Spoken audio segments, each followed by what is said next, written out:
LIC music purchase गे गोरकी किया बैठल छी गाल फुलाई क्या गे दिवाली आ गेले दिया में जलेबी गे रे छोरा हम जलाबी कि न जलाबी उस तरह की मतलब छा आगे बम देबो पटाखा देबो जे मांग भी से लाही देबो गे बम देबो पटाखो देबो जे मांग भी से लाही देबो गे तोरा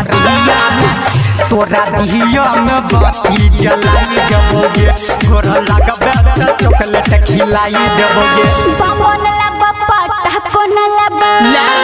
दुआर से घुराई देबो रे बम न लब पटाखो न लब सब घुराई देबो रे तोरा बाती में बाजार खसाई देबो रे तोहर चॉकलेट हम तोरे चढ़ाई देबो रे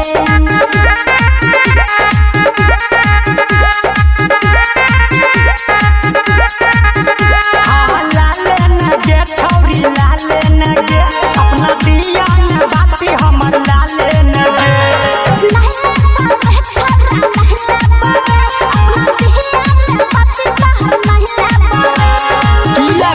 लाले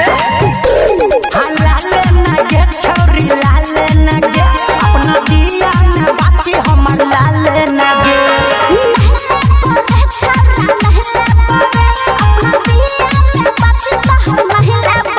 आगे बाती जेनैल बही गे गोरकी बाती जेनैल बही ततिया कोना जलतो आ जलतो गे छौरी जलतो बिना बाती के दिया कोना जलतो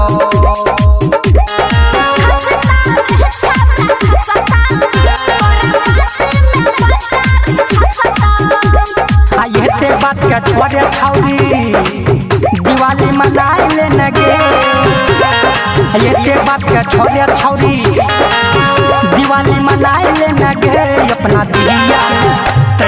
दिया में बाती घुसाए ले न गे अपना दिया में बाती जलाए ले न गे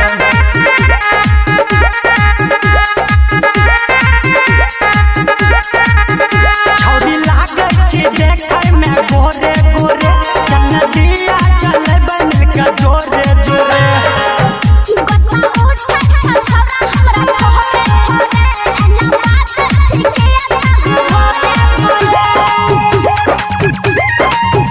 छौरी लागे छी देखे में गोरे गोरे चल दिया चले बन का जोरे जोरे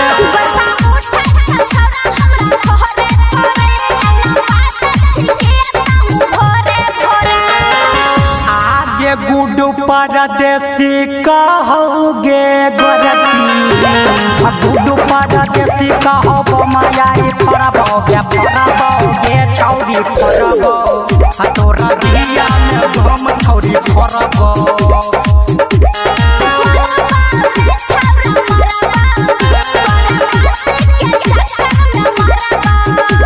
LIC music recording studio Triveniganj Supaul.